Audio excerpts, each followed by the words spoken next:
aton nga linya, Councilor Al Espino Makaksyon, Al Victor Espino, ang Committee on Peace and Order sa Bacolod. Councilor, may gabi, welcome to Action Radio Bacolod, Action Brian Morden ini. Maayong gabi, Action Brian, and of course, sa tanan natin na tagpalamati, labi nakita ang mga taga-Bacolod, maayong gabi sa inyo tanan. Aha, belated happy Valentine's dira, Councilor, sa imo, kag sa imo pamilya. Thank you. Aha. Salamat.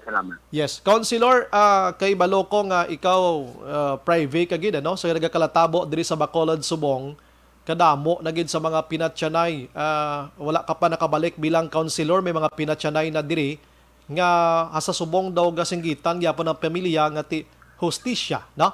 Ang kapulisan ta kabalo ko nagahimo sila sa pinaka the best nila, but amo na ganing mention ko while ago nga ebidensya ang kulang kag witnesses sa pag-file isang kaso. Councilor, any comments ang situation ta Subong sa Bacolod? Ini bala isolated case lang, cases ini, or alarming na for us diri sa Bacolod, Councilor?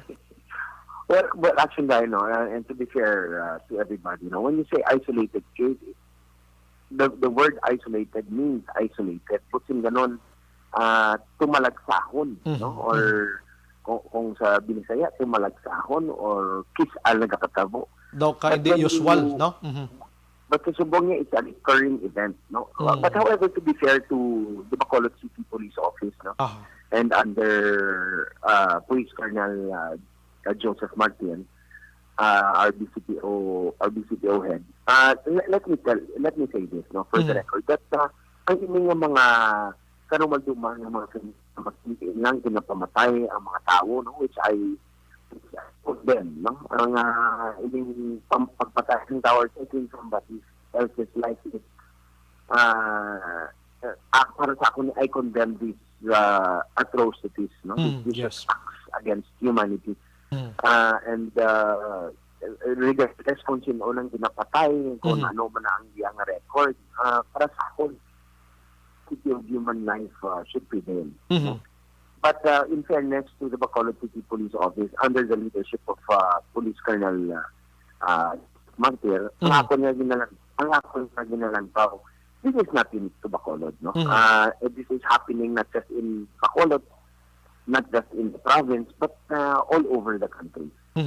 No, but ang ako nang iganit as sa Subong sa pila na, as I understand, there have been more than 40 such cases in Bacolod. Grabe, no? Sunda na 40 nagkabo. Ang patay, ang nadiskubrihan na patay sa siyudad ng Bacolod. Not a single case has been filed against anybody. Action by. No?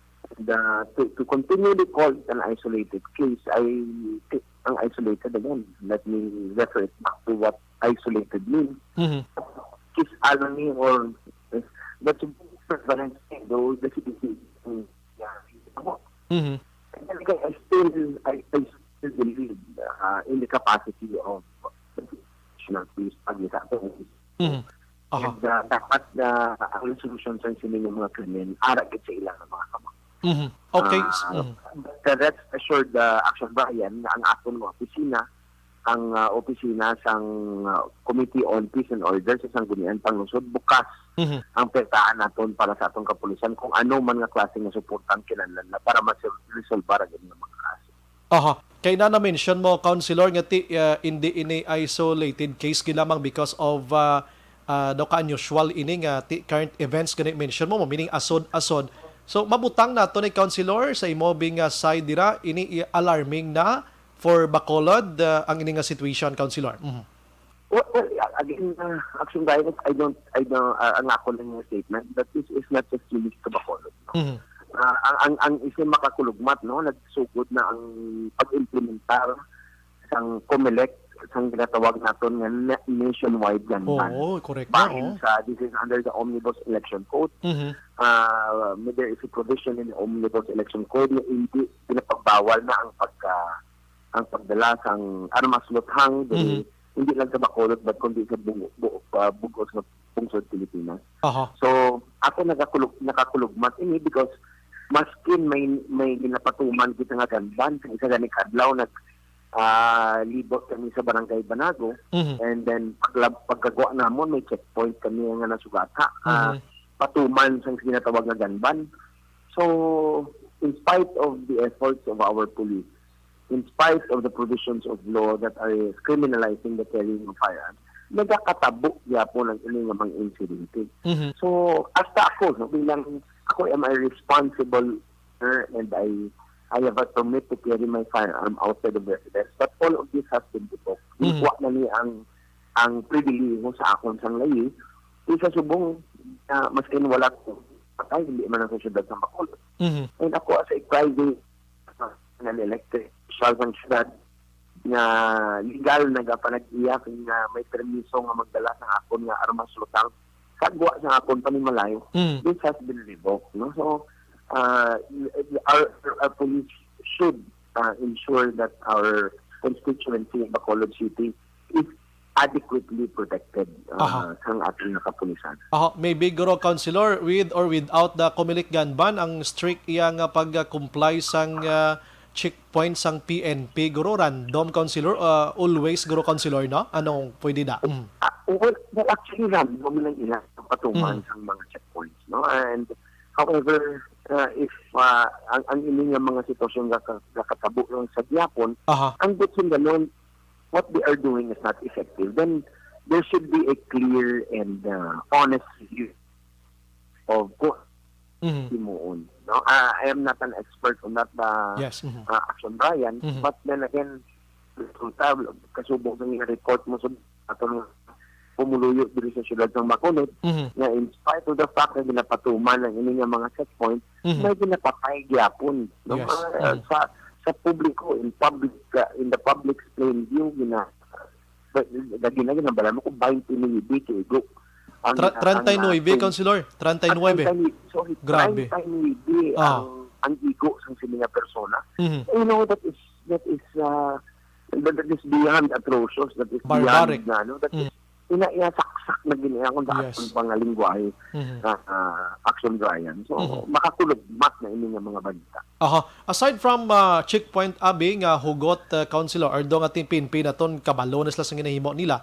Ano councilor Bacolod ta medyo mo paglantaw kulang ta sa mga patrol cars to mobilized abi magmobile sila sa tanang nga tinuon. We need ang city to provide the patrol cars, councilor. Well, actually, ni ara kita bago, no? In fairness to the Leonardian Station, may mga pick-up na, no? Natigayon ang pagpagwa sang ako na yung nagbulig man gusto nga mahatagan ng equipo ang pulis sa syudad. Na may 15 million kita nga augmentation pagi sa mga salakyan, no? And kita nyo naman na subong ang mga strada nga mga pick-up na nagapatrol, no?